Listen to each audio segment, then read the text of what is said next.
Welcome back to the Kick and Post YouTube channel and podcast. I haven't posted a podcast in months. Really? I've only been posting on YouTube. Hmm. I need to sit down and fix that during this vacation. I'm going on vacation, so be ready for way more content. A lot of days off, but we're going to start off as Art of MMA, covering UFC 228, which we predicted last week. I would say a pretty loaded card, great performances all around, very exciting fights. How do you view it? Do you think it kind of lived up to being a numbered card this time? I think it did. Yeah. I think it did. I think it had the headliner there. It had two title fights. It it had some really good fights on it. So I think that it's been better than some numbered cards, not quite as good as other numbered cards. It had you know, actually good matchmaking on this one. Um you had some really good matchmaking on this one. We had surprises, of course, in both of the title fights, just with the way that they went. People were not expecting either one of those outcomes. Now, some people were not expecting some of those outcomes, but some were predicted very well on this podcast, and even the outcomes where we thought the match would go one way, we did say, if this happens, the outcome's going to be this. And I think we were correct on a lot of those, not to toot Oh, our own quite a few. horns, but Quite a few. I'll uh, toot it. Toot toot. I'd say we did pretty well on that preview. So, but yes, as far as the numbered event goes, I think it was good. It had great fights on it, great matchmaking, big time fights that are going to decide rankings, Mm-hmm. Mm-hmm. things like that moving forward. Bringing some divisions a little more in line. Um, Making so some clear lines in the sand for um competitors and guys mhm, who, fill roles very well for the mhm, UFC, right? So, which yeah, talking about competitors, I think we could kind of get into that first fight. Jose Ochoa, mhm, Clayton Carpenter. I had Ochoa just based on the odds. I wasn't gonna act like I knew both guys very well. right, I rode with what Vegas told me. Happened to end up on break while this fight was happening. Watched it start to finish. There were levels shown. mhm, Clayton Carpenter is tough as nails, yes, but Jose Ochoa's speed, love the creativity striking, love the yeah, patience as well. Um, Not other level for him, unfortunately. And mhm, based on what he showed, he could garner himself a pretty good fight down the line pretty quick. yeah, One of these other prospects on the rise. mhm, Who's our boy from the Contender series that fought in Mexico City recently? They got dropped and then bounced back in the second round. Finished. You said he was a tough opponent because he was a tough opponent. I'm gonna have to go back and look. He was a flyweight guy that a lot of people are very excited about. flyweight who won in Mexico City. Yes, Okay, man, that card seems like so long ago. doesn't it? It does.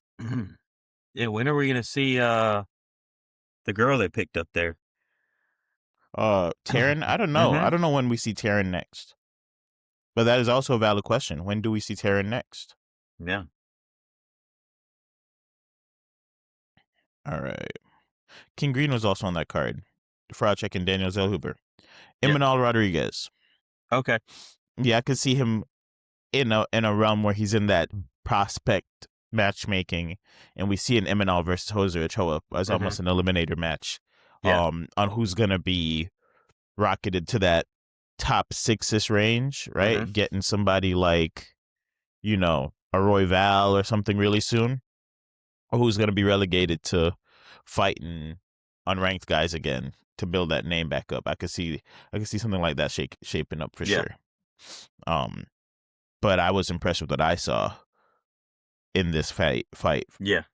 How about you? I don't know if you got a chance to really Yeah, watch I it, did but get to watch this fight. This one was a good one. It did show that Ochoa has the hand speed. And he's got the toughness to make some fights happen. I think that whenever I see that Peruvian flag, I take note. I saw something a long time ago. I don't know if you've ever seen this, where they have a town there. It might be a few towns where one day a year they get together and people who have had problems throughout the year fight it out and end their problems. They fist fight each other at the end of the year. Um, The Peruvian perch? Dude, I don't know, man. I'm telling you, the whole town comes together, and if you got a problem, one with the other, y'all fight it out, and then that problem is done. Hey, look, man, we can remove that day. All y'all need to do That should be a is holiday sit down everywhere. and share a meal. Peruvian food? Oh, it's amazing. It's amazing. Hey, man, I'm not trying to put where we're at, but don't you? Yeah, man. We'll come and talk about don't you on the pod every week. Come on, let's Uh, have a conversation. They're so We good. need some sponsors. I Come on, don't you? I asked We'll 3 different South Americans that were with one from Venezuela, one from Colombia, and one from Peru. I said, "Who's got the best food?" And they all turned to the Peruvian. I said, "Peru, hands down. Peru has the best food." I So, can't even argue. That was some of the absolutely. best food I've had from like a Mhm. smaller restaurant. Yeah. Peruvian food has my heart right now. So Yeah, this is so good. yeah, yeah. But back to the fights, Ochoa has a good set of skills to probably be ranked. I don't know Hmm. if he's got enough to win a title. Um, but he's got enough to get up there and be a world class fighter. I mean, when you're in the UFC, you already are, but to be in the UFC and then to be ranked in the UFC are two different things. Hmm. And I think he's on that path that I could see him being ranked pretty quick, actually. He's a Maybe two beast. or three fights. If he's still putting it on him, I could see that. He's a beast. It's just the top part of that division right now Yeah. has killers. Hmm. You know what I mean? He might have to, I don't want to say wait his turn, but everything is about timing. Yeah. And I feel like he could do a Oh, lot of building who he is as a fighter yeah. If you at hit this that timing, stage. Yeah. If hmm you hit the right timing, yep. we'll get to my boy later. But if you hit the right timing, it could change it could really change your, Well, you know, and there's two people. trajectory. Yeah, we've seen two people here recently hit that timing. One in Joshua Van, and two in Josh Hogan. Um, really 3 hit in the Sean Strickland. He hit yeah that timing a yeah couple times. yeah. That's true. Yeah, Yeah. absolutely. Where you wouldn't think they would be in line for a fight. And Van takes 4 fights in a year and caps off being from the prelims to winning a title. Hmm. Hoke goes from making his debut to top 5 fights off of a weak heavyweight division. Getting Um, added to the White House card, causing all yeah, types of mess in that yeah, and pre, and that you wasn't know. because they wanted to see him; it's because they wanted to see his opponent. But he was just a game opponent, so Yeah. and he would take the fight. So No, man. So I'm excited for a show. I think I like what I'm seeing out of a guy like that. And the complete opposite is how I feel about Baisanger Sirsaikayev. Now, tell me, we know he has good tools. hmm I think we are putting the cart in front of the horse when it comes to his fight style. I think we're a little bit too showboaty. I think the striking, though good, doesn't have enough pop for the division he's fighting in hmm currently. Um, I think he has good grappling skills. I think the fight IQ is either needing some improvement or he just doesn't believe he's in a fight where he has to utilize much IQ. Which I'm a guy who you put the right things into practice before you get there. hmm There's a quote kind of circling around social media right now because Michael Beasley, I don't know if you watched, Michael Beasley is a basketball player, but no, not really. um he's been on mics a lot and interviews a lot post career, and he always has these quotables that he brings from like different parts of life that he speaks in quotes essentially. hmm It's kind of funny, right? And one term he said is, "You don't wait for war to sharpen your sword. hmm You sharpen your sword in times of peace to prepare for war." And I Correct. feel like Baisanger is not sharpening his sword. Mm, Baisanger is messing around, and this is a lower level opponent, and hmm yada yada yada, and he's gonna get in there and try to be serious when the fire actually gets hot, and he's gonna get burned. He's one of Gotcha. those. I can see He's it. one of those prospects that the first real check he gets in terms of competition, and they're talking about matching him up against Atiba. Atiba is not necessarily a check. Atiba is dangerous, and if you play dangerous games with Atiba, he might get chin checked, right? But in Yeah. terms of skill set, I still think Bisanger has a better skill set. Mm-hmm. I just don't think he prepares well or prepares respectfully to the other opponent, because he was in this fight with Santos for way too long. Mm-hmm. The level of uh martial artist that Bisanger is, Jordan Santos is a tough dude. Yeah. But we knew he didn't have the ground game to really compete.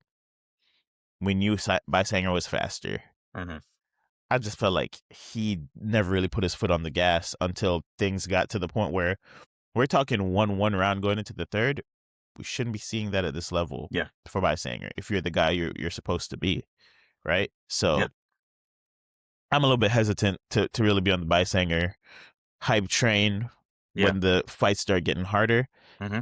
Honestly, if he fights Atiba, obviously we know what Atiba's path to victory is. Yep. I would be very hesitant to just flat out be like, yeah, Bisanger's winning that fight. Right. Because Bisanger allows himself to get hit. Yeah. And you can't do that You can't do that with Atiba. So it's a good win. The submission win, which I had him by sub, I think, in the second round. Or I had him getting it done within the first 2 rounds, Right. By finish. And he played with his food a little bit too long. Mm-hmm. And I mean, it worked out for him. He still was able to get the finish, but it was close. Yeah. Well, I wasn't overly impressed with the performance. Yeah. How about you?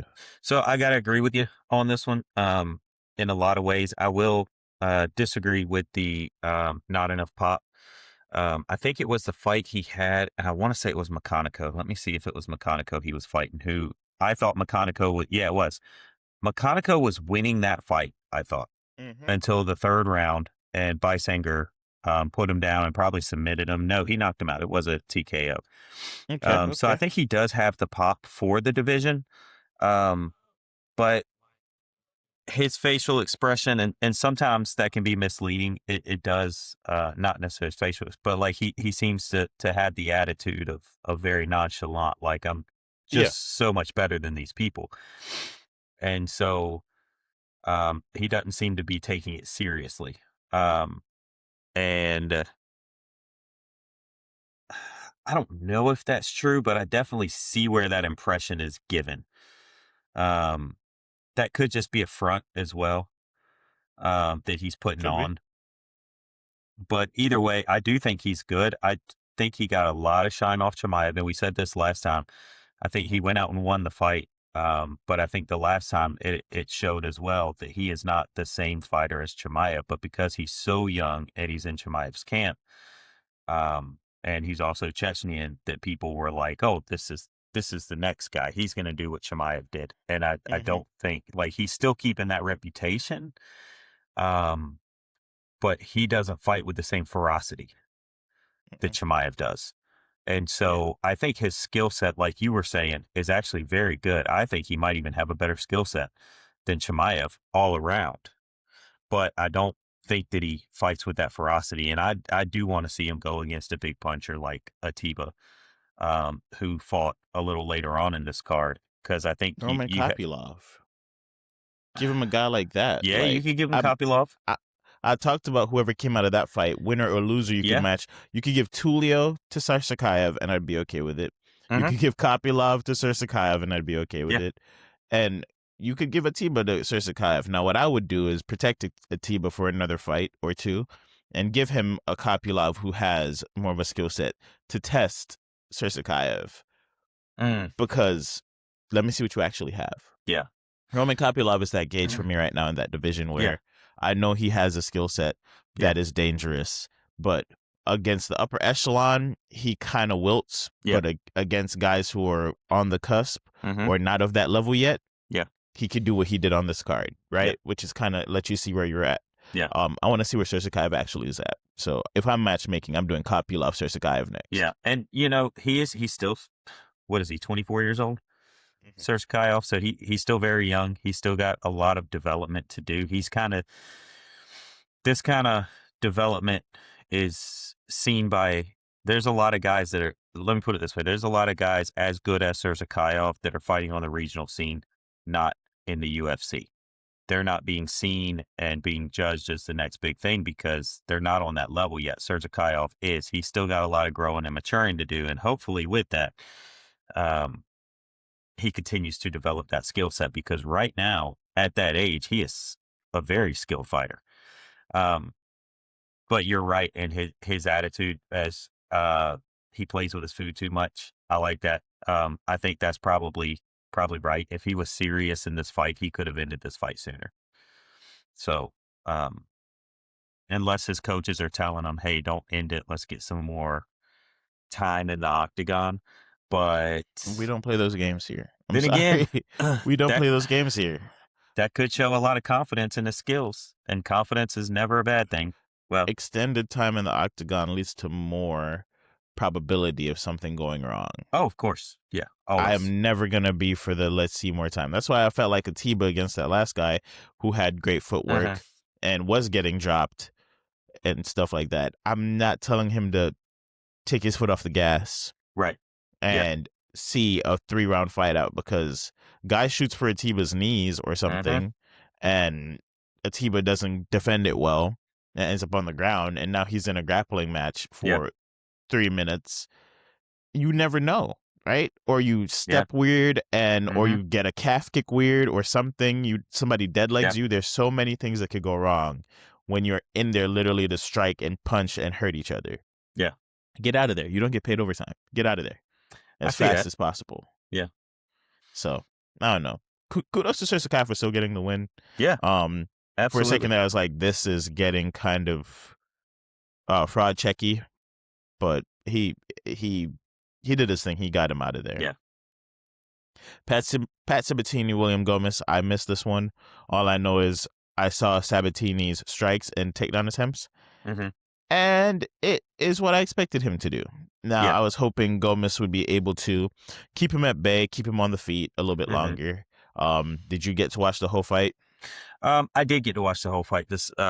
And Sabatini's grappling is I mean, his striking wasn't bad, but his grappling was really what won him the fight on this. Gomez is still really young. He's still 28. So he's still got some development to do. So by no means is it over for him, Pat Sabatini, on the older side. So he's going against a lot of experience, against somebody who submits a lot of good people. Yes. And he took him the distance. So a lot to work on for Gomez coming out of this fight. Wrestling defense is one of them. But Pat Sabatini was all over him and did pretty much what we expected him to do. Exactly. Everything short of the submission. I thought he would get a submission in this one, and he did not. But he controlled the fight. He controlled where it went. So Sabatini, great job. On to the next one. Don't really care about Sabatini. If we want me to be 100%. Well, I don't think he's contending for a title. He's in that range where it's like, can you grapple? No. Okay, here's Sabatini. Yeah. And if you beat Sabatini, cool, let's move you up. But like, that's the type of fighter he'll be in the featherweight division right now. I don't see him excelling to be much more than that. I could see him maybe getting ranked, but I don't know that he'll. Even that's a little bit tricky. But if he does get ranked, it's in the 15-14 range, and it's going to be things like this fighter is 16-4. Yeah, he can punch, but can he grapple? Right, and that's going to be your test. Yeah. Once upon a time, this was Roger's guy, but now I have taken him away. Roman Kopylov is now my guy. Roman Kopylov versus Marco Tulio. I bet it's for the exact same reasons, too. Probably. I came on here and I said Roman Kopylov's last 3 losses were to the upper echelon of the middleweight division. Paulo Costa, Greg Rodriguez, Anthony Hernandez. Fluffy. Right? You look at that and you go, man, Roman Kopylov is 14-5, dropping 2 of his last 3. He probably on the way out. Let's make him plus money against Marco Tulio. Marco Tulio is not a bad fighter by No. any sense of the word, but Marco Tulio's last two losses last loss came to Christian Duncan and on Alexandre Silva in 2018. So he was on a run before the Chris Duncan loss. Mhm. Christian Leroy Duncan. Now, if I put Christian Leroy Duncan in there against Greg Rodriguez, I'm taking Greg Rodriguez. Yeah. If I'm putting Christian Leroy Duncan in there against Paulo Costa, I'm taking Paulo Costa. Yeah. If I'm putting Christian Leroy Duncan in there against even Anthony Fluffy Hernandez, a little bit more of a fight, but I'm taking Fluffy. Yeah. We don't really do MMA math, but I feel like there's a clear distinction between levels of competition Yeah. for Roman Yeah. Kopylov and Marco Tulio. And I feel like Roman Kopylov came out and showed he still had the power in the hands. Mhm. I saw 2 of the 3 knockdowns.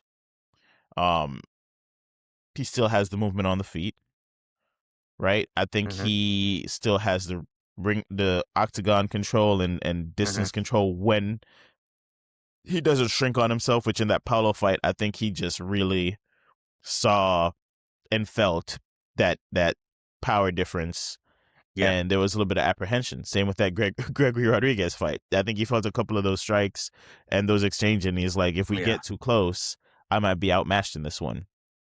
I'm not a sports psychologist by any sense of the word, but I think when you're Roman Kopylov and you're usually the, you know, brick knuckled Yeah.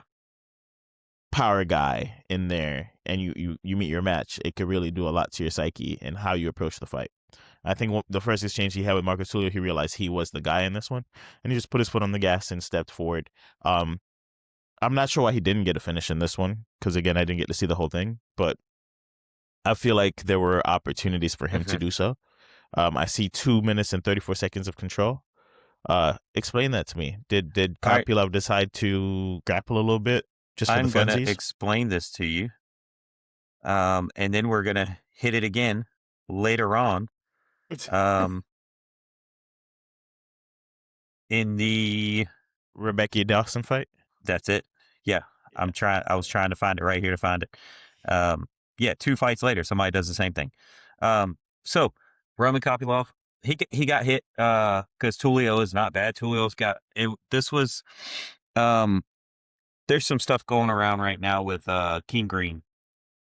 He visited Jackson and he was talking about the difference between a lot of the Russian guys who fight to compete versus the art form, and how different people learn the jab and use martial arts as an art form. One's going to be a little less technical learning, like you're not learning like every single movement through the punch, but but I feel like Kopylov is an exception to that because he is a Russian who seems to have the art form down, and he has a certain ferocity about him, especially when he lands, because he got hit. He got cut open. He had that blood dripping down his eye, which was actually a really cool visual. He looked like kind of the Terminator. And then he just started, he couldn't miss. He hit Tulio probably 2, 3 times. Tulio bounced back up. He hit him again and knocked him back. And then he decided to grapple. He could have put him out on his feet in the second round, and he decided to grapple. So he didn't get the finish in the second round. Comes out there, I think knocked him down in the third round and dominated the fight there, but still did not. He went for the finish on. So in the second round, is he second or third round, where he actually did go for the finish, and Tulio just survived it. But he had a chance there with him stumbling, where he just decided to put him up against the fence and hold him there. Um, and he didn't get the finish, and that happened later on too. Even to the point where I think it happened a third time too, but it caused DC to say, "Hey, what was with these guys tonight? They could have finished him on the feet, but they're just deciding to grapple. You've got the guy out on his feet, and you're just going to put him against the cage and hold him and give him a chance to recover." And that is what happened here. Um, and it was either the second or third knockdown I think that it happened on. Um, and really, the third one, when he knocked him down, he went to the ground with him and still grappled him there. Now you could say maybe he just the way the fight went, he ended up on the ground with him, so not so much taking him there, but he let it stay there. and that's why the fight went the distance. But Kopylov all the way in this one. You could argue that Tulio won that first round, but Kopylov the last two, no ifs, ands, or buts. And that ferocity that Kopylov has when he lands and he sees he's got you hurt, that's what drew me to like him to begin with. And that hesitancy to fight like that against his last few opponents is what made me cool on him a little Cool bit. on Kopylov a bit. Yeah. Now you're right, his level of competition. But for me, it wasn't his level of competition. You can lose that fight and still have that ferocity. Hmm. And I'll still like you. It was the attitude I felt like I was seeing off of him. Yeah, him stepping back, Yeah. him being pushed off his front foot. Yeah. If you're Roman Kopylov, I don't want to say you go out on your shield necessarily, right? Yeah. But if you test the waters with what you feel like your strengths Hmm. are, and being a back foot counter striker Yeah. That's not. slash, yeah, that's not him, Yeah. right? And so, You walk forward, yeah. you apply that pressure, and then you get in those exchanges. And it could have been his opponent, or it could have been what the strategy was. There were some strategy issues on this card that we saw. I think that Hmm. was one of them, to show you how minds win fight just as much as the power in your hands or your grappling skills. Your mind Hmm. is going to win that. When you can combine all of those things, you got something special. But what lacked in this one was that keeping him on his feet to finish. Um, Yeah. because there was a I think in that second round, I think the ref was pretty close to stopping it until he just stopped hitting him and put him against the cage. So, and the same thing happened a couple fights later in that Dawson fight. So, Hmm. um, a little bit maddening to see, but I loved seeing this version of Kopylov, and I would like to see him against Serzakayev or Atiba um, in the near future. I think those fights would be great. And then we'll see what we have. If I'd say Serzakayev has a better all around skill set probably to Yeah, win for that sure. fight.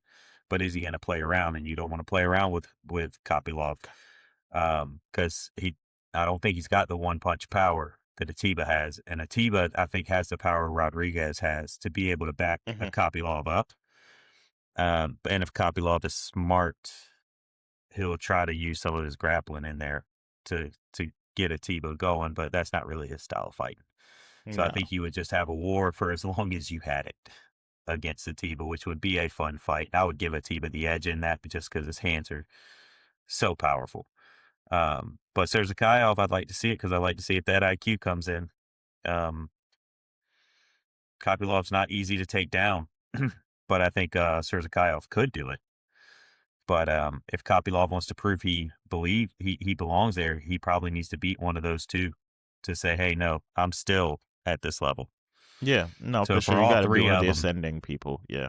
for all three of them, that makes sense. And let's not forget that Tulio you know, actually has good skills technically, and he has the grit to stay in a fight where he's obviously getting pummeled. Yeah, But he's not bad. I um, would I'd even venture on Tulio being the Cersei fight because mm, um Tulio's last two losses now, three losses, two losses. Last two losses are to Christian Leroy Duncan and mhm, Kopylov, who are both yep, ranked middleweights now, I'm assuming. If Kopylov's not ranked, he's he on the was. outskirts. Yeah, Yeah, he's on the outskirts. Again, he's probably on that 16 to 17 range. yeah, Um, to show that you still belong fighting ranked to close ranked fighters, you take on one of these ascending guys, a la hmm Atiba or Sersakayev, and then Kopylov could find his way back towards the back end of the middleweight ranked people. His next fight should be a ranked fight based on what his goals are, Who's if that? it's to get back towards the belt. Kopylov or Yeah, okay, yeah, yeah. and you've got at the bottom of that division. I don't know how that's possible. How is Paulo Costa ranked 14 at middleweight?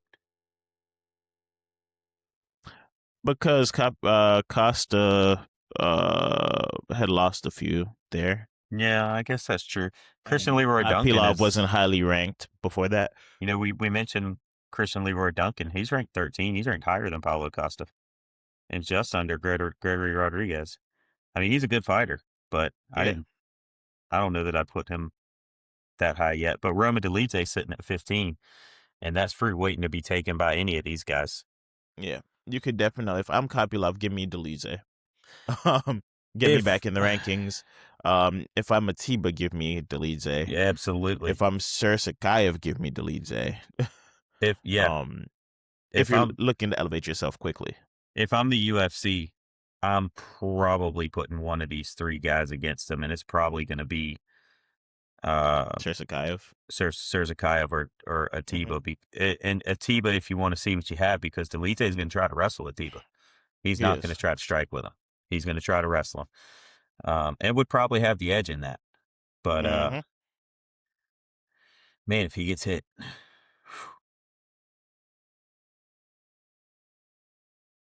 so yeah, Man, if he that's gets all hit. I got to say. If he gets I hit, mean, that is true. I Man, if he mean, gets hit, that's real.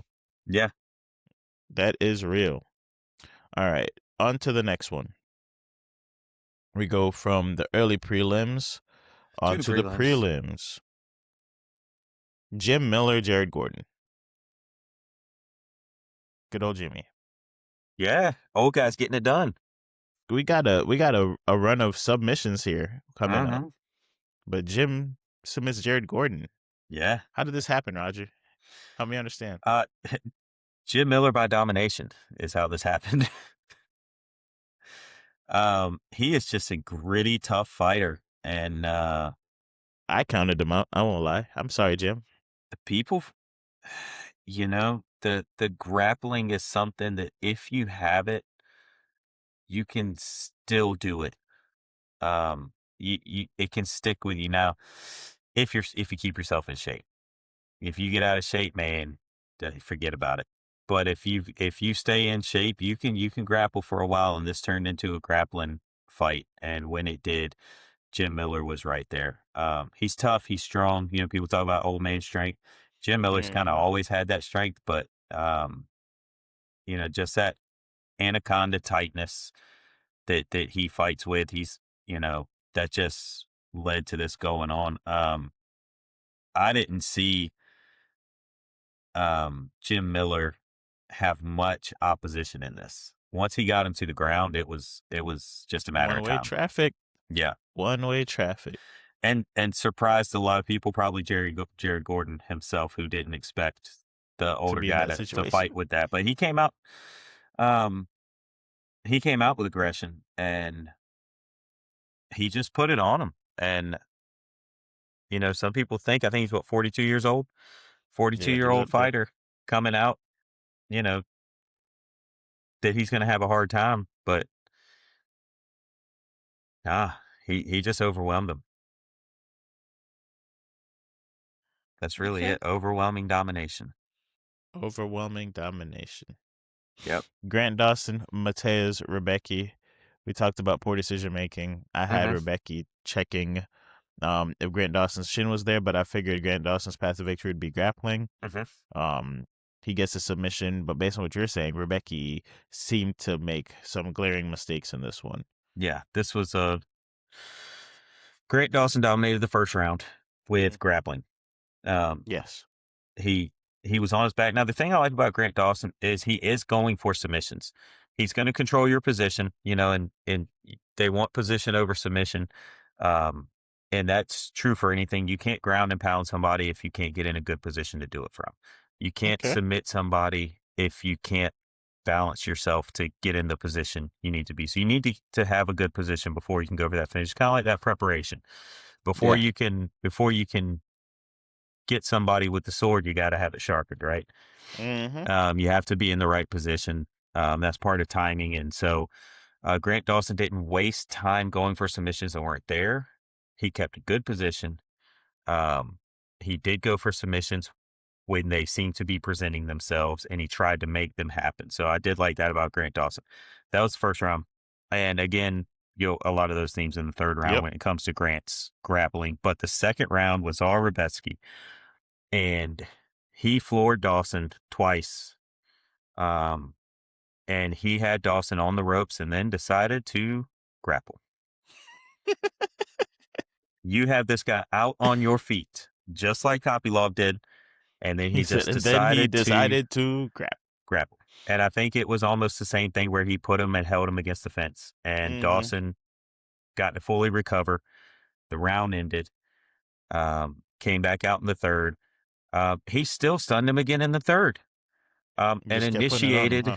a grappling sequence, which saw Dawson take control and hold him in in control for the rest of pretty much the rest of the fight. Um, Rebeski had the all the tools to win this fight on the feet. Yes. And for some reason, he kept trying to grapple with Dawson. You got to win the fight where you can win the fight. And Dawson was not looking. I mean, sure he took it. He was fine to get have this guy try to grapple him when he was lights out on his feet. But Rebeski's the one that initiated the grappling after you stunned him, after the second round where you dominated on the feet, you ended the round by holding him against the cage.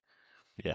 And the third round, you stun him, and then you keep going. Now, there were some exciting strikes being thrown. Dawson threw like a spinning wheel kick and was jumping with a knee. He was doing everything. It was wild. He was But emptying the clip on once it went to the fun grappling, it was total strikes. domination again for Dawson. And when somebody's got that much of an advantage over you, you do not initiate that part of the fight with them.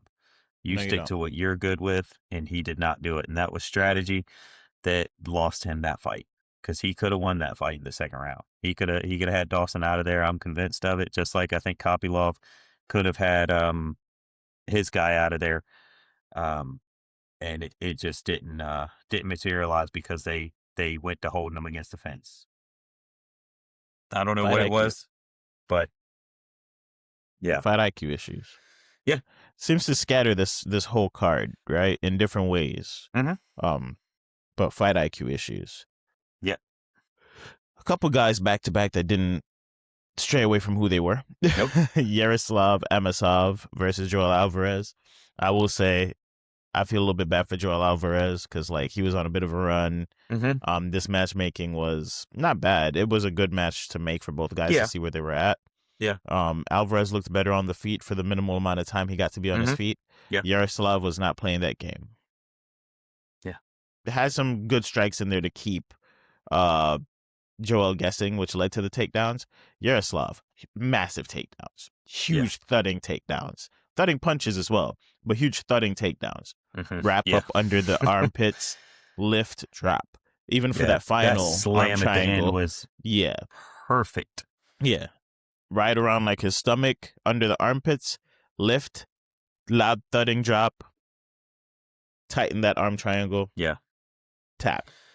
So if you want to see what every wrestler, when it comes to the white belt and even the blue belt in jiu-jitsu, sometimes when they walk into a jiu-jitsu academy, the position they get is that same position Yaroslav had. It's a half guard, and they hold it so tight and they can control everybody. Now, when they go Yeah. against the guys at the higher level, those guys can get out of it and submit the wrestler pretty easily because the wrestler generally has no submission game until they learn it from the jiu-jitsu guys. But the position, that top position, Yaroslav just dominated.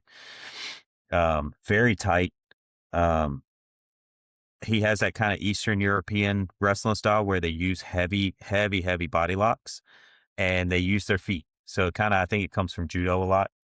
Sambo uses it as well. And this guy is a two-time, maybe a four-time world Sambo champion, Amosov. That body lock, using the feet to trip him up and to bring him right back down for those mat returns is something, if you like grappling, it's beautiful. It's how you can just control someone. Because Joel Alvarez on the feet looked good.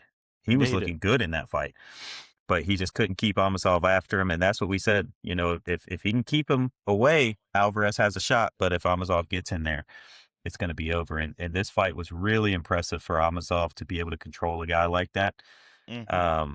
and then slam and then break dance afterwards. That was nice. Um, so he should get a top 10 opponent next time. I think so. Um, he definitely needs that. And I mean, welterweight is crowded division at the top. But if he's going to make a run, he's got to make a run soon because I think he's 32 right now. So he's got a window to build towards it, but he's got to be on that title run right now. This has to Hey, be his. Joaquin Buckley. I don't want to see those two fight. Yeah. But yeah, Amazov is about to overtake some good Yeah. people, I think, because I think he beats Ian Gary. Right now, I think he Really? beats Ian Gary. I don't even think it's close. I think You he really beat. hate Gary. No, it's not. I mean, I'm not a huge fan, but I don't I have was about to anything. say, I don't I actually have could anything tell. against Gary. I I haven't just heard you don't pick Gary think. to beat anyone. I just don't think he has anything for the wrestlers, and I think that that's going to be his downfall. He does do jujitsu, and but that's not the same as these guys with the sambo and all that stuff because their top control is what makes the difference. You can do jujitsu all you want, but if you've got a guy with good top control and submissions who can Mm-hmm. also punch you, Mm-hmm. that's the winning secret. And Amazov has it. And if you're not a good enough grappler to keep him at bay, um, I think you're done. And let's not forget that Amazov was a Bellator welterweight Yeah, champion he when was the a war champ. broke out. So Yeah. um, he stayed behind. So did Usyk, the Klitschko's, but he was the Bellator champion that stayed behind to fight. And now he's back into UFC, has been back for maybe a year or so to actual fighting. Maybe it's been To longer. actual fighting.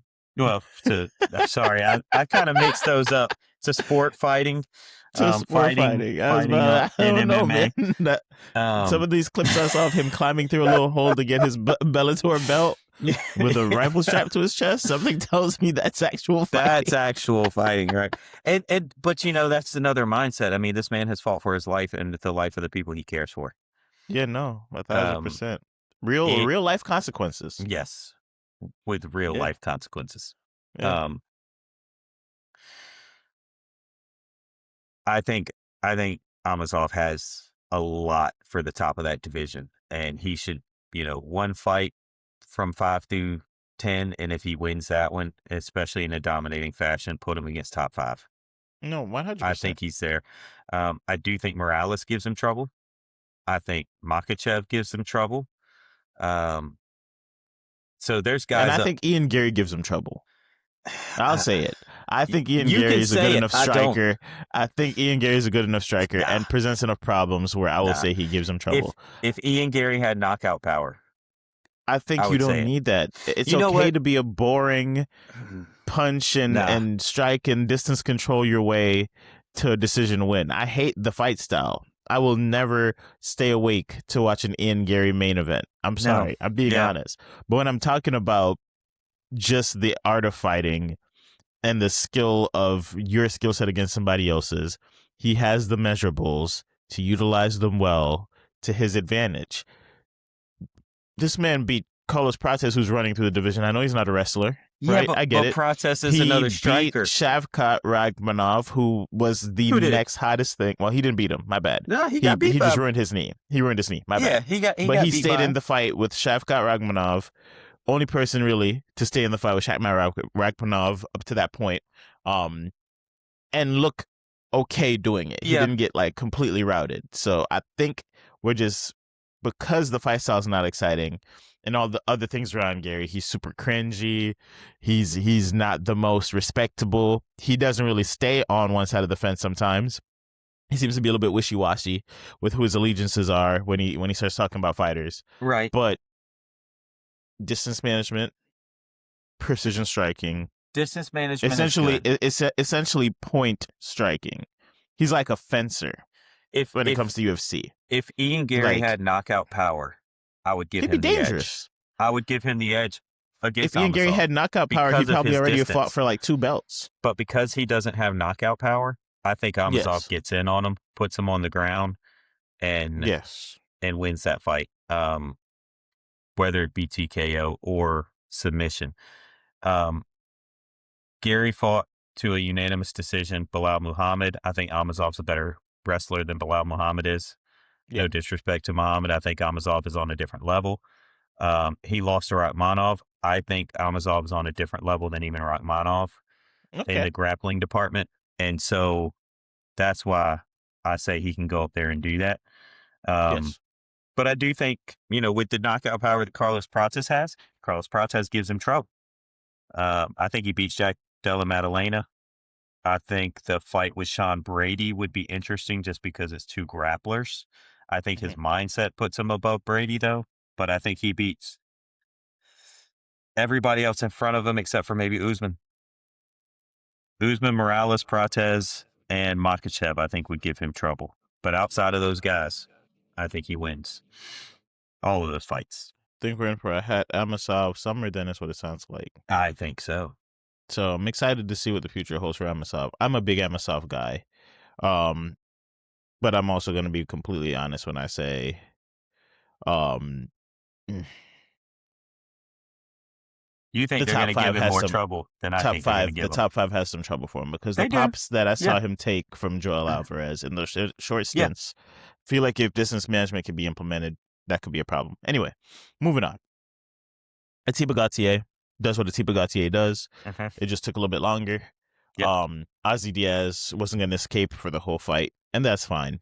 Yeah. Um, but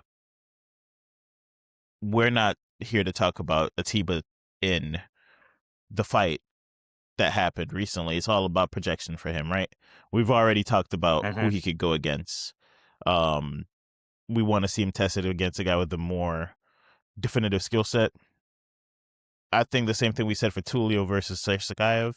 We could run it back for Atiba. Atiba would be a good testing measurement, in my opinion.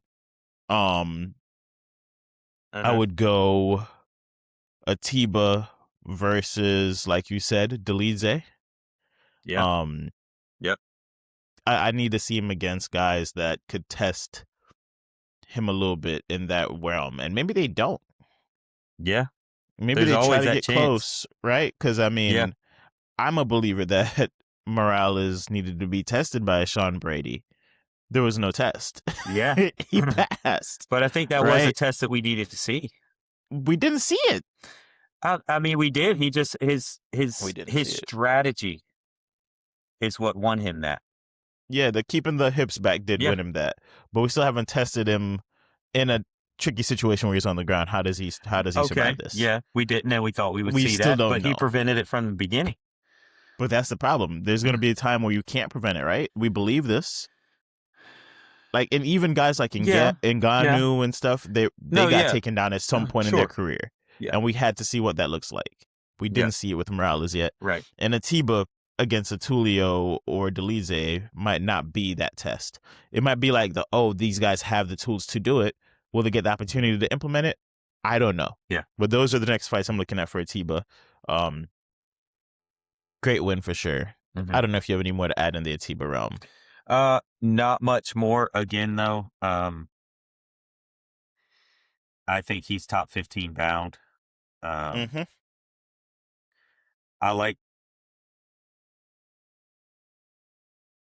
I like any fight that we've named so far. If you want to keep the two guys separated so you can get better views later on, keep Surzakayev and Atiba separated.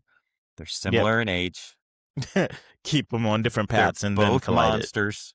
Yeah. You can hold these guys out until they're higher ranked and then fight them because the UFC is going to fight people. Like, they are not 1,000%. afraid Yeah. to put their good fighters against each other, which is something I love. But if you want to build up and, you know, have that big drop where you say, you know, Atiba against Surzakayev, wow, everything's, big fanfare. Hold it off. That's fine.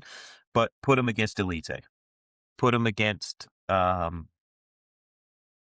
Tulio if you want to. I think Tulio's a step up in competition from what he just had, even though they were just lower on the card. Put him Mm-hmm. against Kopylov, a good name that people know. I if he's not top 15 this fight, it needs to be next fight. I agree. So I get it. He's I do young. He's agree. still developing. But I say Kopylov or Delize. I mean, I'm sure there's other guys out there that would be a step up as well. But Hmm. those are the two guys fresh on my mind because we've been talking about it. Um, But yeah, yeah. And Ozzy Diaz, I hope he gets another fight. Um, I think you will. I think he's probably at that range to where he's going to be fighting some of the lower tier guys, and he can have Hmm. some exciting fights, some entertaining fights. But as far as like going for a belt, I don't think that's, at his age. I think he's 36, so he can have a few good exciting fights. This has a chance to have plenty of exciting fights. I don't think he's going for a Hmm. title. I think that lower tier with the people coming in, or the people Hmm. going out of contention is probably where he's going to live. And that's his range to fight, unless he can prove something else that we just haven't seen. And that will Hmm. be something that we talk about later. People proving things that we haven't seen yet. I think that has, happened a couple times on this card. Um, so we'll get into that when the time comes. No, for sure. King Green, Jeremy Stevens. Not a lot on this one either. Not a lot on the next two fights actually, but um, King Green ran through Jeremy Stevens. Yeah. Bravado, Yep. chest out, hands down, Yep. lots of strikes Hmm. from all different angles. Um, applied a lot of pressure. It went to the ground. Jeremy Stevens tried to survive. Yeah. There was not much surviving. The rear naked choke came a little bit too easy, in my opinion. Hmm. Just slowly creeped his way around to the back, choked him out. That's all she Yeah. wrote. There was a groin strike in there from King Green. Oh, yeah. Inadvertent, I'd say, but usually they are. Yeah. If I'm Jeremy Stevens, give me the full 5 minutes. Because I am, You got, I know how this goes. yeah. Like, give me the full five, but I commend him for if he did feel better coming back and getting the fight going quickly so that King Green could still take advantage of what he was having in that moment, Yeah. which was a lot of one-way traffic. Yeah. Um, just a speed difference, athleticism difference that I don't think Jeremy Stevens anticipated, Yeah. but we did. Yeah. I had it by knockout, but a submission will do. And King Green will be unfortunately gifted to be back in the realm of testing up and comers. Hmm. And I don't think there's going to be many Daniel Zellhuber type up and comers out there for him to take advantage of. I think they're going to get him in there against some dangerous guys again, Yeah, and probably. we might be resetting this win streak here soon. Love King Green, but Yeah. the more he wins, the more dangerous it gets. You Yeah. know? That's kind of where Yeah. he's at. Yeah. His position, he's so good up to a certain point. Like he can beat the guys below him with ease. His confidence, he looks great doing it. And then they're like, well, he looks like a world beater. Let's put him against Yeah, these I've already next seen the jokes. guys. Let's give him against Tapuria. And I was Yeah. like, oh And, god. um, it's just, he's not um, that high level of a fighter at this point in his career. And so Hmm. it's one of those things where he's so good that who he could have a fight with is Michael Johnson. They could do a fight because they're kind of in the same boat. They look amazing Hmm. against some people, and then they get to that higher level, and it just doesn't work out for them. But I agree with you. It gets more dangerous as you went in there. It does. Um, but Jeremy Stevens, I was surprised that he ended up back in the UFC, and I think it will be a quick tour.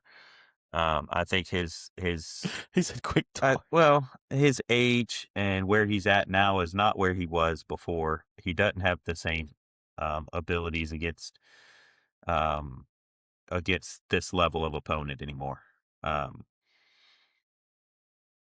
you know, he yeah, I was looking to see how long ago Drew Dober fought King Green because maybe they could run that one back.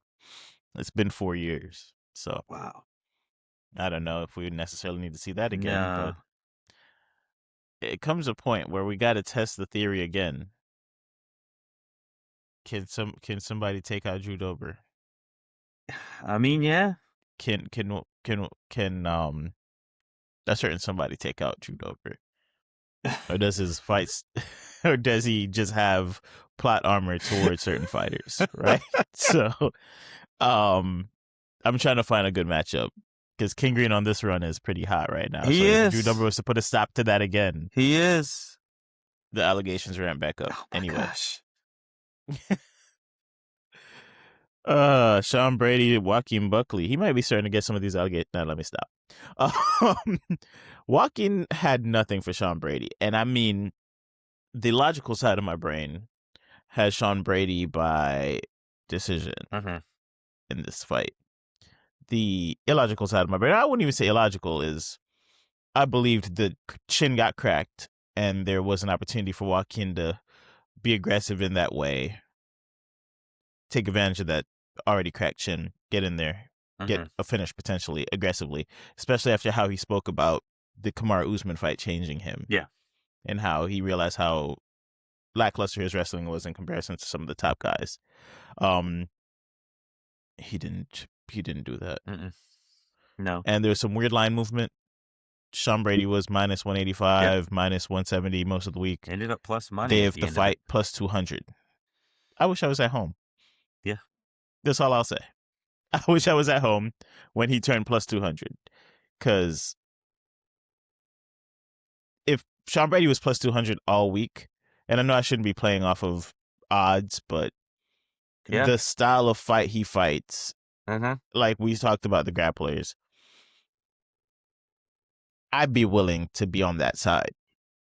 Like, I didn't see it being this dominant. I didn't think it would be this much one-way traffic. But at plus money, I'd be willing to dab on the Sean Brady side, especially by decision. Yeah. Yeah, it was just a great performance for him. Unfortunately for him, he says it all the time. He keeps fighting backwards. You do what you do. You allow the UFC to do what you allow them to do. Mm-hmm. As Sean Brady, you allow them to have you fight down all the time. Yeah. That's a Sean Brady issue. And then you let other guys build names for themselves and ascend past you. Yeah. Not necessarily in rankings all the time, but just in who they get to fight. Prates is closer to the belt than you are. Mm-hmm. Obviously, Morales is closer to the belt than you are. Yeah. Ian Gary seems closer to the belt than you are. And it shouldn't have been that way. Yeah. People should have been excited to see you potentially give Islam his toughest wrestling match that he's had in the UFC, right? So it comes to a point you have to put your foot down, and maybe you are sitting out for a little bit. But stop taking the up-and-comer fights. You don't need to be a bounce-back fight for Buckley, right? Or a test-out fight at ranked number 2, a test-out fight for one of the craziest prospects in the welterweight division right now. Yeah. That's not what you do. You go, no, I don't want that. If I'm getting that, it's like an interim belt matchup because Islam went up to fight someone or Islam came back down to fight someone. Yeah. It's not, oh yeah, let me just fight him for the vibes. I don't care if I lose or not. Yeah. It's a good fight. No. Stand on the matchmaking and be like, that's terrible. And Brandon Allen has a case to this as well with his next fight. Oh, yeah. Bad matchmaking. Yeah, very bad. For that person. Curtis Blades, same thing. Fire your manager. Dude. Why am I fighting the hot up-and-comer in back-to-back fights when I'm ranked number 4? Yeah. No. Right? Yeah. So we need to start saying no. So Sean Brady, maybe you say no for a little bit. Maybe you're the third fighter in line. If some guys miss weight, maybe somebody falls out with an injury, you swoop in. But you need to be a little bit more strategic about your placement. Because guys like Joshua Van were strategic with their placement. Guys like Sean Strickland, strategic with his placement and how he sold himself. Oh, yeah. You might need to take a page out of those guys' book. Yeah. Anyway, what's your take on this? You convinced me last week that Joaquin Buckley was going to have more on the feet for Sean Brady. And I'm sure had he connected, he probably would have. The only thing was connecting was his back to the mat. Yeah. That's the only thing connecting. But Brady was just so aggressive with the wrestling. And really showed why he should be a top fighter. And I'm looking at these top 5. I mean, the fight itself, Joaquin Buckley had nothing for him. And that was surprising, which shows me how Morales' IQ is he used his length, he used all that to his advantage, and I'm glad that fight happened because otherwise Morales is probably fighting Buckley on this card, and we're still talking about him maybe making the top 5 or the top 10. And Mm-hmm. and Brady gave him that shot. Of course, he lost. Brady went down to 6, but Morales is up there, and so both these guys are still up there. Do you give? I think a Madalena at 4. I think he. I mean, you could give him Prates if Prates doesn't get the fight. If you're Sean Brady, you're on one of those guys. You want a head, just like you said. You don't want to fight somebody down. You don't want Amazov to come up and fight Sean Brady. Like, you don't want to be that sacrificial guy. You know, Seems to be the case a lot. let Amazov make his name off of somebody else. You already let somebody make their name off of you. Don't let somebody else do that. Mm-hmm. Maybe you get a Morales fight and a title fight if Morales wins a title. But other than that, you want to stay away from that guy until the time is right. Mm-hmm. Whoever doesn't get the title, whether it be Gary or Prates, you want them or you want Madalena, and that's it. You don't want anybody else. I think he's gonna end up with Madalena because oh, don't do that to Madalena. I mean, look, brother, if it's not crying because you're getting taken down by Islam or physically uttering painful, don't say I can't believe that, right, bro? Like, if it's not though, you can't win right now. So at least with a guy like Brady, it's a comforting, caressing type of takedown. It's a top control, which, it seems like, unfortunately, Madalena is a bit submissive in his approach to grappling, right? But it won't be as rough, right, as Islam Makhachev's takedown and control. So, and it won't be your belt literally being taken off of you. Yeah. For everybody to see. Yeah. Right? So, Madalena, that might be it, brother. It might be a Sean Brady type deal. And we might go back and look at this run of people he had to fight. And at one point, from the belt onward and be like, man, just timing. At one point, your top 2 in that division was Jack Della Maddalena and Sean Brady. And we're talking about both of them right now. Maddalena might be out of the top 5 if he fights Sean Brady. I think he is. Yeah. And so you're looking at both of them being 5 or under in a matter of 2 fights. I mean, that's how fast things can change. So, welcome to the UFC. I think it's probably going to be Della Maddalena because they're not going to want to put him against the top guy if Morales beat him the way he did. So you're going to want to see something else. And I think Della Maddalena is that something else.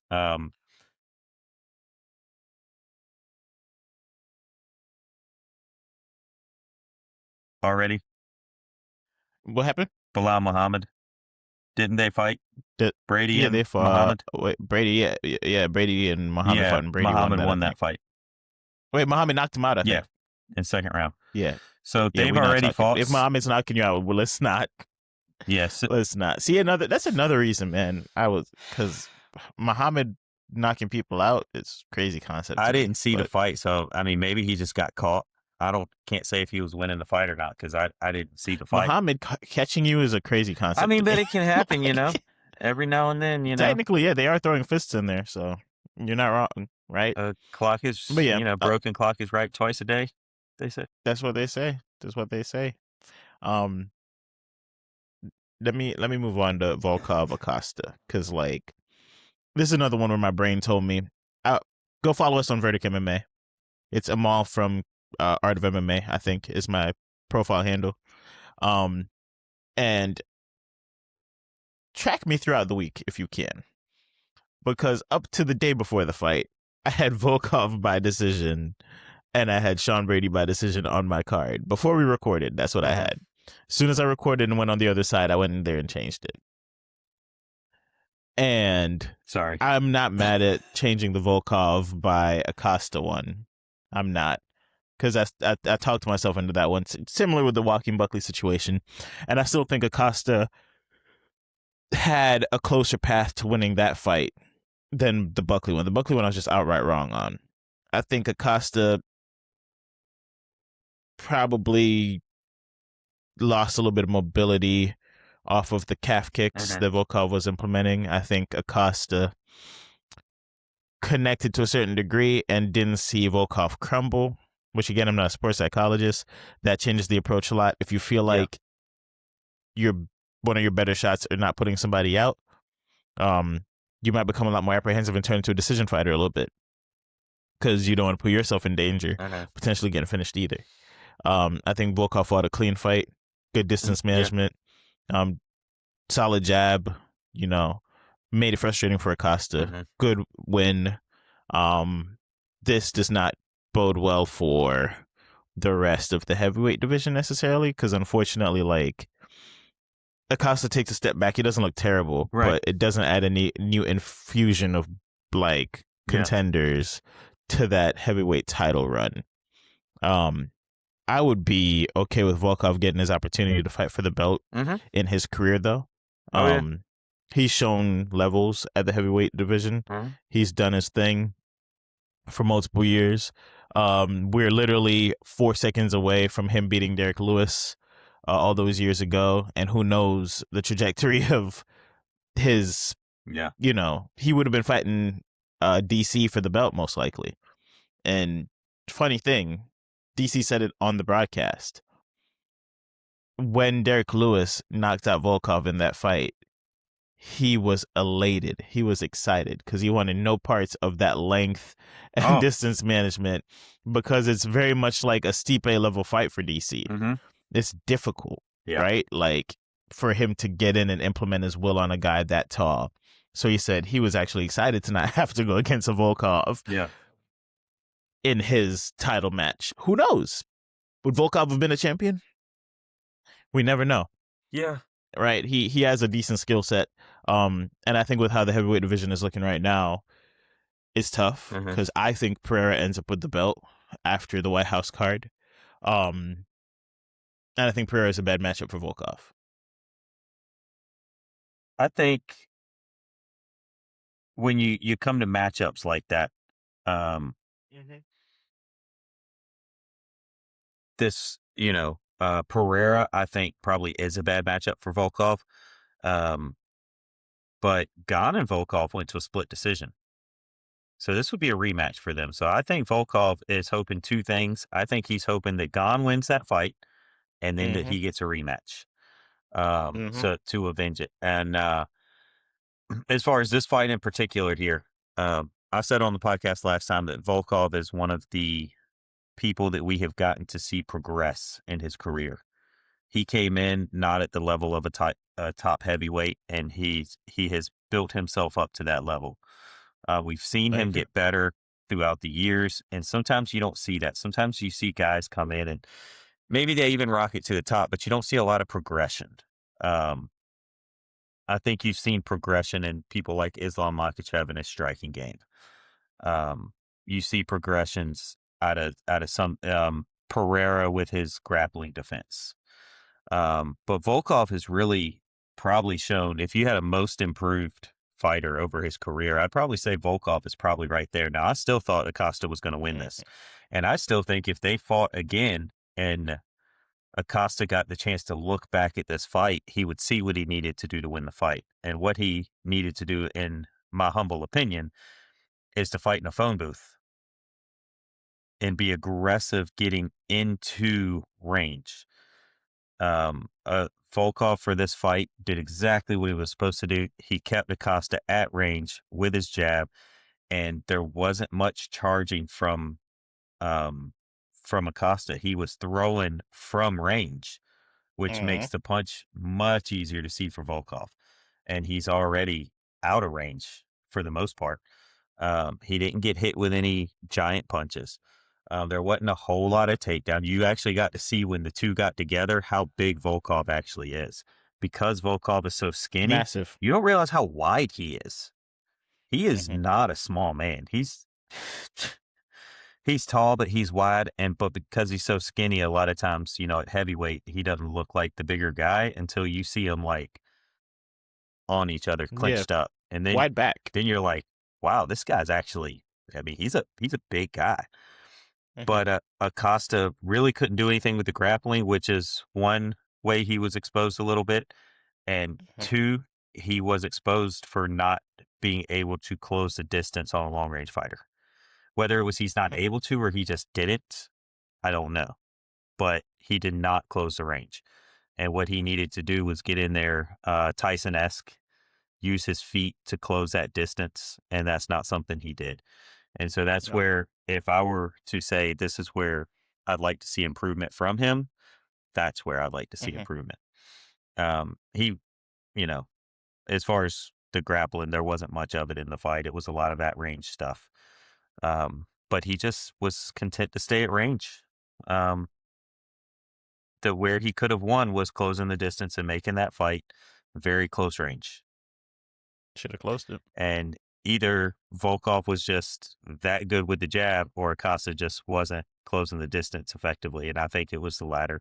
Not that Volkov was bad. He did what he should have done to win the fight. Um, you didn't see him really have to use the jab as much as he would have if Acosta was more aggressive. So I think that's where, honestly, where Acosta lost that fight was he just was not aggressive enough to close the distance. And I think it is definitely some more Volkov was doing to keep the Oh distance yeah, yeah. He from was doing what he closing. needed to do to win the fight. Yeah, His it made it footwork, difficult for Acosta. yeah, his footwork, his jab, he was doing everything. But I didn't see Acosta actively trying to close the distance on a lot of occasions. He did it some, but he just wasn't Hmm. effective with it. I do think Acosta. I do think Acosta left this fight not looking terribly. No, no, yeah. Like it was still a good showing and good prospects of what the future could look like for him. Kind of like the next guy, Mm-hmm. Tetsuro Taira. Uh, I, I don't think anybody built up themselves as much in a one way traffic type fight for the most part, as much as Tetsuro Taira did. Yes, there were great takedowns, good control, especially the back half after getting dropped as viciously as he did in the second round. As bad as it got in the third round, he was still getting his takedowns and getting his top control.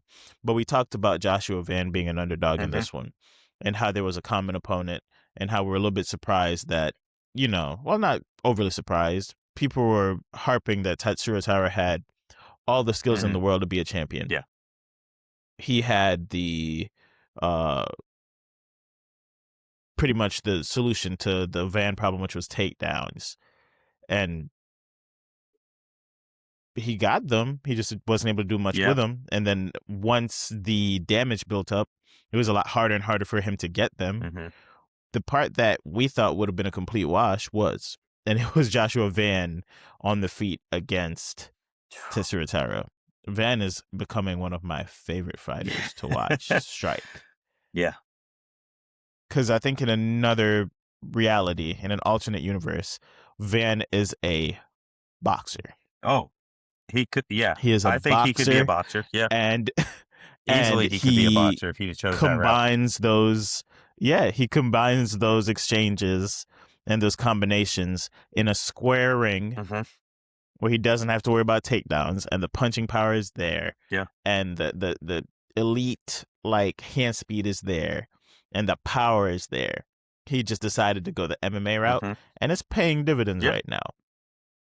I think it really reinforced that there is a reason they put him in there against Pantoja next, Mm-hmm. right? Like, we all knew there was an opportunity for Pantoja to go in there and just try to grapple him. But are you confidently saying that Pantoja has enough for him on the feet for it to be an even right there right now? I don't know.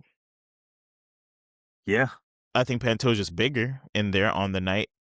Um, but the hand speed that he displayed in this one leaves that as more of a question mark Mm-hmm. now when that rematch happens, if it happens. Right? It seems like it's going to. And is Or Pantoja the same person when he comes back? You know, that exactly. it's hard to say, after a big injury, sometimes they don't come back quite the same. 1,000%. This fight was one of the more exciting fights on there. I'll tell you where I saw Van winning this fight. I saw it in two places. not before the fight. But we talked about him having the advantage on the with the hands, but Hmm. his power in his hands is something special. Um, Yes. and also his quickness, his accuracy. He was so accurate. Um, so Joshua Van on his feet is a force to be reckoned with. Pantoja will have a difficult time with that. And let's Yes. not forget, wasn't it Van lifting Pantoja's up Leg when he lifting his leg up when Pantoja had to put his hand on the ground? when they got into the exchange. Yeah, That's interesting because I mean that's a grappling exchange. It didn't turn out well for Pantoja, and it wasn't a pure grappling, because somebody got hurt, but he did cause it. But he also won this fight in the second um, arena, as it were, with his bottom escapes. he did. I've never seen someone that I can remember anyway that was so aggressive getting out of that bottom position. Like you see some of these guys that go down, they stand right back up. Joshua Van is one of them, but from his back, how many times did Tyra have him mounted? And Van just wiggled his way out of it. He was aggressive. He was doing the hip bumps. Um, he was pushing the knees down. He was shrimping away from the guy. Just, all these little things that you should do from the bottom that he's just not lacking in that area. He's got what he needs to It does scare me though. because he got to his back. No, Why? because Pantoja's submission skill set Mm-hmm. is stronger than Tatsuro Taira's right now. I Mm-hmm. think Pantoja. We don't know what the grip strength is like coming back from that type of injury, Right. but I think the pressure he puts on people on the ground, being that aggressive and trying to get up, is gonna put him in a position that's very tricky. Sure. Tetsura Yeah. had a submission attempt in there at one point. It just wasn't locked in good enough, and Van got out. Vanny also tried to submit him, which was crazy. Yeah. Again, fight IQ, Van. No, Like, he cute. did. I Would was have been fun to I have a was like, is submission. Van about to get a Yeah, submission in here? yeah. Like it would have been fun for the people who put $5 to win $500 Yeah. or $5,000 on Van by sub. Would have been a fun little ticket. Yeah. But fight IQ, that you're popping them. Just do what you're doing Yeah. well, right? I just get a little bit worried about him feeling comfortable doing those aggressive bottom Mm-hmm. escapes against a better grappler, a stronger grappler. My thing for Tetsura is I didn't think he was strong enough Mm-hmm. to one, take the damage that Van could put on, but even in the ground game to make it like a 80-20 wash Yeah. on the ground. I just thought it would have been too close there, even if he did get the control. But the on the feet distance would be looming. Yeah. Showed a tougher chin than I expected him to have. Oh, Showed a yeah. lot more toughness than I expected him to have. Yeah. Do think after all the damage you allowed him to take, the stoppage was interesting. That's what I was about to say. I think that was a Yeah. bad stoppage. If you and I think it they was a were bad saying, no, stoppage. that's a good stoppage, yada yada yada, back in the referee. I think No. it was a terrible stoppage. If you were going to stop the fight right there, you should have stopped it in the first round. You could have stopped it at the end of the second. Yeah. Where he popped him and he just Yeah. died, fell back and died. Yeah. You could have walked over him and stopped it right there. You allowed him to take that damage. And then you stopped get it in in the the third fifth round where right there. Van Terrible is working stoppage. him against the cage, and then he's on his back, and Van is working him on his back. You don't stop it then. But then because he hits him with a body shot and he stumbles a little bit, and then Van runs up and hits him once in the face, Yeah. Van, Tyra immediately puts his arms out to try to, like, I'm assuming grab a leg or something, and you call it. Bad stoppage. Yeah. At that point, don't stop I it. agree. I think that was a terrible stoppage. I think this one probably should have went the distance. Oh, I think you would have kept putting some punches on Well, I him. think I'm he not gonna would lie. have. I'm not saying like the stoppage wasn't coming, Right. because he did. And maybe kinda that would have work the developed. body. Maybe but it's let not it fair develop. for me to say I think it would have went the distance. Although personally, I think he probably would have survived it, being that he survived the rest of it. But Yeah. I thought that was a horrible stoppage, and Yeah, I didn't love it. that's one of the ones where I wholeheartedly disagree with the people who were doing the commentation on that fight, because I feel like they were trying to do some control, damage control. Yeah, some Because damage that control in the I felt moment, that and was a terrible stoppage, and yeah, Tyra deserved bad. better than that. And if he wasn't going to get better than that, you should have stopped it earlier. I If agree. that was going to be the fight, you could have made a decision like that earlier in the fight and saved him that damage. But you let him get that damage and then stop it right there. Um, it just an overall bad stoppage, I thought. I agree. I agree. But the paper champ talks need to stop now. Oh yeah, He took out yeah. your, rising star. The UFC had already booked pretty much. And I'm kidding. They didn't I book it, mean but we were going to Japan. yeah. We were going to Japan if he won, right? Um, put a pin in that plan, and maybe we're going to Houston now. Because how dare you overlook Van like that? Even the UFC was overlooking their champ. Isn't that crazy? We're Retirement planning fight the for the Japan trip Black Beast, already. Yeah, and retirement fight for the Black Beast. Van as with the Pantoja rematch, yeah, or or somebody else. they're saying Horiguchi or Cop. Yeah, Those would be some interesting I ones. want to see Horiguchi Horiguchi get a shot versus at that Van would title. be crazy. Who? Horiguchi Van would be Oh yeah, I crazy. want to see that fight happen. I'd rather see that fight than Yeah, Pantoja. yeah, I would too. Um, I would too. I think Horiguchi deserves a shot at that title, and he was willing to fight Pantoja for it. And they're in the same He camp, was. and Pantoja was down for it too. So, and they're Mm-hmm. friends, but they were like, let's Yep. fight for it. Let's do it. I want to see him, whether it be against Van or Pantoja. I want to see Horiguchi get a shot at that title. I think the fight with Pantoja or Van would be worth it. Mm-hmm. So if they're giving Pantoja a title shot right away, which I think they should when he's better, I agree. because They should. it did end on an injury. If it ended on um, if it ended, because of something more blatant that Van caused, but that was kind of a freak accident. There was a freak But accident. he still lost the title, so maybe you give him a warm up fight before you put him back in there. I think for Pantoja that would be good. I think if you put him in there I after think so after too. a year off and he gets hit by Van, that's gonna be a rough night. Speaking of rough nights, Hamza Strickland. This is an intriguing one. Um, you did say if it became a boxing match, this was Uh-huh. Strickland's fight to have. Uh, I thought that Hamzat looked very aggressive in the first 3 minutes of the Yes, fight. he did. I think he presented himself as an aggressive fighter by staying on the front foot for so long. Uh-huh. Um, I think it's a split decision. I think my one gripe with the fight is I've seen champs do a lot less and keep their belt. I think when you're talking about a split decision, it goes either way, right? Right. But I watched John Jones beat Dominic Reyes on the idea that he was being the aggressor, even though he took more damage. And honestly, I still don't remember like how we got to the point where it was commonly accepted that John Jones did enough to keep the belt. I think the judges scored it that way, and whether they were paid or whether it was just bad judging, Whether they were paid.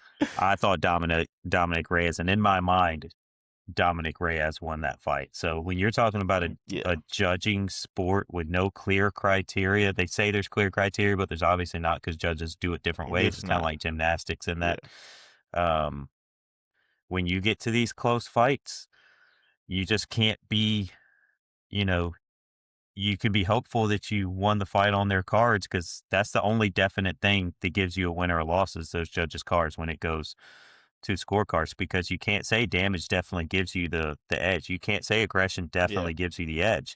It's what those judges are judging you on. And it's one thing if you know the judges ahead of time and know what they kind of value. But if you don't know what they value and you're just fighting your fight, you're kind of leaving it to hopes and dreams at that point. And no, for sure, I, there's sure. people out there that just are like, no, Hamzat won that fight. What were the judges thinking? Hamzat got robbed. I think it was a lot closer. And Well, obviously, it's a split decision; can't get much closer. But if they had given it to Hamzat, I wouldn't have been mad. yeah, I wouldn't have been I mad either way. Yeah. I don't see how Strickland can feel like he dominated that fight. You saw when they first announced the first judge gave it to Hamzat, and Strickland was like, "No way!" Like, I don't think it was close enough that you should be like, "No way!" Like, you could Hmm. be like, I mean, I could see where he won the fight, and I could see where I won the fight, but I don't think it was a total dominant performance by Strickland. It was not. I think both fighters looked kind of questionable in there. But especially Hamzat. Yeah. And we talk about the weight situation. Mm-hmm. Vinicius Oliveira is a good example, Mm-hmm. but we ran it back with Hamzat now with the large weight Yep. loss and the week to 2 weeks leading up. Did you see? Apparently, his And brother put out a statement that he was getting ready for Prohaska. well, that's what I was about to talk about. So good lob, but like we believed that that was the plan for him. I don't remember if we said it in any of the podcasts, but a Hamzat 2 belt fight against Yuri Prohaska Uh-huh. seemed obvious Yeah. with him wanting to move up. And all the talk is that he was going up to light Yeah. heavyweight. Even before this fight was announced, even with him being in this middleweight fight for his belt, the talk was that he was going to be a light heavyweight very, very Yeah. soon. Now, the fact that there was a contract out there allegedly doesn't surprise me. I don't know if the plan was to leave Sean Strickland high and dry if Yuri had won the belt against Carlos Ulberg. Um, or if the plan was, hopefully Carlos Ulberg didn't make it to that fight and then he would have dropped into that fight Mm. uh, because there was already a Yeah. contract offered to him. I don't know, but it makes sense because he was struggling as a middleweight uh, maker consistently. And I still don't think he even made weight for this one. Conspiracy theory. So, Um, but he looked lethargic after the first exchange. I'm not saying Strickland didn't win this fair and square because, again, mhm. you have to stay in there with a guy who's trying to punch you in the face Yeah. and sustain and give your own damage. This isn't the Hamzat we're used to seeing. And I Right. think if he goes up to light heavyweight, we have an ability to see him do a little bit more of the wrestling style, aggressive style Hamzat that we're used to. I just do worry about the punches coming back at light heavyweight a little bit. Mhm. I just know it's a very underskilled division currently. If you don't, everybody's flying up there. Robert Whitaker's flying Yeah. up there. Paulo Costa's flying up there. RDR's flying up there. Like, there's a reason all these guys are shifting from middleweight. Yeah. One, they're older, harder to cut weight. And two, the competition in there is starting to look bleak. You could really get in there and get yourself a belt. Yeah. Unlike years past where there was a certain boogeyman at the top that nobody wanted to see. Mhm. Right? So, yeah. I think in this fight, that 47-pound weight loss, um, I thought would be more under control with the people he had in his corner. I think I said it last time. I thought his coach, Coach Cal, was going to have him in better shape cutting the weight. He has that reputation of being able to do that with people like Aaron Pico and Dillashaw, and now how closely, that relationship is and how close Hamzat was with him as far as making the weight, and was Hamzat following all the directions, all that stuff matters. And I don't know any of that. Um, but 47 pounds in a weight cut is ridiculous. What that does to your body. I will say this, Khalil Roundtree, I think, was the one that was talking about it, where he said that it might not have been Khalil. They have a digital scale in the back. Mhm. So you step on the digital scale to make sure that you're on weight before you go out there. So if he went out there, that digital scale probably read 185 before he Yes. went out there. But you can clearly look at the video, and you can clearly, let's not be intellectually dishonest about this. The scale did not settle. No. When, They got him off of there especially quick. not when the weight was called out. You can say that Yeah. he got back up there and put his arms up, but I couldn't see the scale when he did that. I didn't see what it looked like because it panned up to Mm, him, and the scale wasn't even in the video that I saw. Maybe I saw a bad video, mm. but it wasn't there. And it did not settle while he was on there when the guy called the weight out. Did he actually make the weight? Daniel Cormier still used a towel in the official weigh-in, even after being on a digital scale.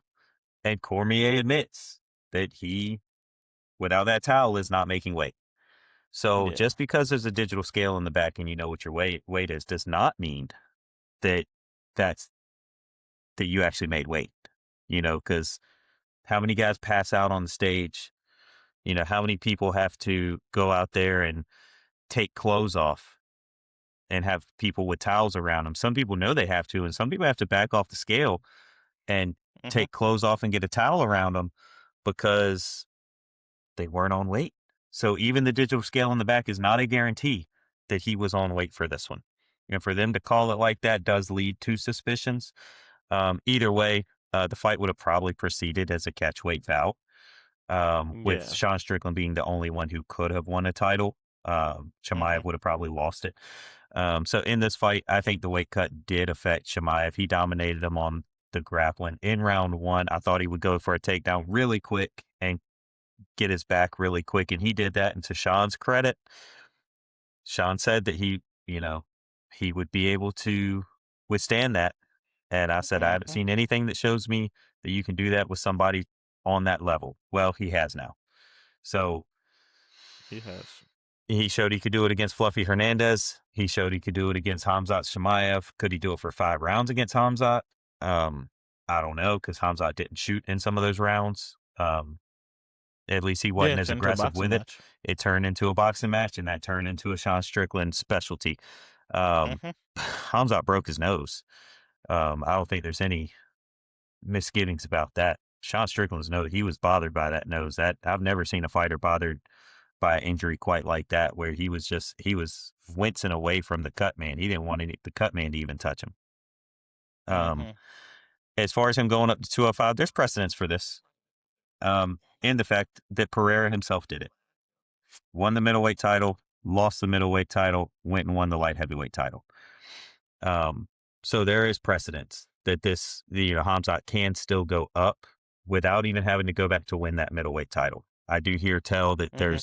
they're trying to get him into Abu Dhabi with Strickland and Running it back. Yeah. Chimaev and them running it back. And I think that would be um, something that would sell a lot of tickets. Yes. And I would say sell a lot of pay-per-views, but you'll have a lot of eyes on it. But a move up to 205 with Chimaev would do the same thing. Chimaev's a massive star.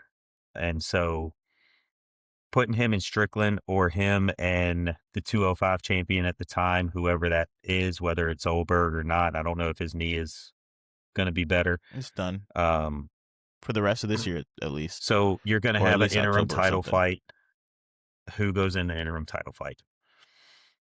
You know, um, is it going to be Prohaska again in the interim title? I mean, you could put Chimaev in there, put him against what's his name, the guy from Khabib's camp, Ankalaev. Ankalaev. Yep, Yeah. he kind of had a beef with somebody on Ankalaev's team at one point, and it was squashed rather quickly. But there's that from way back when. You might could try to sell it on that. But Ankalaev Chimaev in a 205 championship fight in Abu Dhabi, I could see it. I mean, I don't think the other options are overwhelmingly better, Right. overwhelmingly better Yeah. than that. So I wouldn't be upset at that. And I think Chimaev did enough work in middleweight division to warrant something like that Hmm. at a higher weight Yeah. class. Um, yeah, I'm okay with it. Honestly, I think again, good win for Sean Strickland. Not to take anything away, it seems like we're downplaying the win a little bit, but you have to go out there and be competitive to even be in the talks of having a split decision. With somebody who's been so Yeah. dominant, especially in the last 5 round fight, we saw him up on the cards really, really, really, Yeah. really massively. So, um, Strickland is the guy holding the belt now. Hmm. Has to run into either an Imavov again, or people are talking DDP Part 3. They'd be okay with that. Yeah, middleweight just got very intriguing, Yeah. to say the least, because Sean Strickland does have, in my opinion, a funky style. We He talked about does. that teep and keeping people off of him, but not necessarily being a front foot fighter, but also not necessarily being a grappling specialist, but having just enough defense for all of those practices to sustain, Yeah. right? And outside of that Pereira knockout, he's really been on somewhat of a run in the middleweight Yeah. realm that gets overseen a little bit, right? So like, look, I think as champion, he has some interesting middleweights to give him, Mhm. uh, but if he stays champ long enough, he might be running into another Chimaev guy in the future with the tools that guy Yeah. has. So And who knows? That could be a storyline. Maybe 3 or 4 fights down the three. yeah. I'd say about 3 fights down the Yeah, line. if he can hold his belt that Um, long. And even if he doesn't, you yeah, might see each other on the way up. you might. So Yeah. I think we're gonna just hang out with the review. Um, I think we'll call it Yeah. with the review. I think we have a pretty interesting fight night. And obviously, I want to do a whole pod maybe after both go off smoothly about the UFC really competing or lack of competition thereof or lack of Right. respect for other promotions having fight nights or fight cards on the same night that have the potential to be bigger, Mhm. right? So, but I want to see how it shakes out first, What time is honestly. this card? The UFC card versus the Uh, MVP card. I think they're running concurrently. Let me see. I'll look up the UFC one real quick. Okay, I got the MVP card. This UFC is gonna be starting at Prelim. 7 p.m. the main card. So it's gonna be a normal, I think 4 p.m., 5 p.m. start for the prelims. Okay, so the prelim will start at 4 p.m. our time for your card. Hold on. Oh, okay. Hold on. Yeah, yeah. It's a. Let's see what the prelim starts at. 'Cause 4 p.m. prelim on for Paramount. okay, so prelim for Ronda Rousey, Gina Carano, prelims will start at 5 p.m. our time. Okay. So not concurrently. They'll be like an hour uh ahead on the UFC one Yeah. by the time the Netflix one starts. But the Netflix one I think has maybe 3 or 4 less fights. Um, but yeah, we'll come back once both of those are done. Just as a precursor, if you want to see who we pick for both cards, because I will be picking both cards, check it out on Verdict MMA to see what picks I put in for that. Roger, did you set up Verdict MMA? I have not yet. I need to go ahead and do that. Okay. I think But whenever Roger does, today we'll put might be his the link as day well. that I set it up. Today might be the Mm-hmm. day. And he'll have his picks on there. But more or less, we'll come back and review both cards. As a precursor, I have Mel Zakil Costa beating Arnold Allen. Yeah, I do too. In that main fight, I have Ronda Rousey beating Gina Me too. Carano by armbar. Mm-hmm. I have Ngannou winning by knockout Yep. against his opponent. I do have Nate Diaz beating Mike Perry. I've got it the other way. Actually, I don't know. I've got That one. That one is a toss up so for me. I haven't followed this MVP thing as closely. Yeah. Is this going to be a straight MMA fight? Yeah. Yeah. It's tough. Yeah. I think I'm taking Nate Diaz though. I'm still going to take Perry. I think Perry's been getting hit with those bare knuckles and those 4-ounce gloves from Nate Diaz. Nate Diaz not a huge puncher. He's a good, Yeah. He can sneak some shots in there, but I think Mike Perry's just not going to really feel it very much, and Mike Perry's going to overwhelm him, I think. We'll see. But we'll come back. Like I said, next week should be a pretty free week. Mm-hmm. I'll have a lot of time to come back with the content, so we'll come back and do a review, and then see how both goes and talk about the future of the MVP cards and how the UFC plans to combat it. But until then, any closing thoughts, Roger? No. This next one has some good fighters on it. But 298 was good. Strickland with the belt. He did everything he needed to do. Curious to see how that division moves forward. And that's really about it. Okay, nice. And hopefully you guys are enjoying the content. Thank you again for the support on the predictions. Thank you again for the support on all the videos, Yes. the support on TikTok. Go check out our clips there. And we will see you guys on the next one. But until then, peace.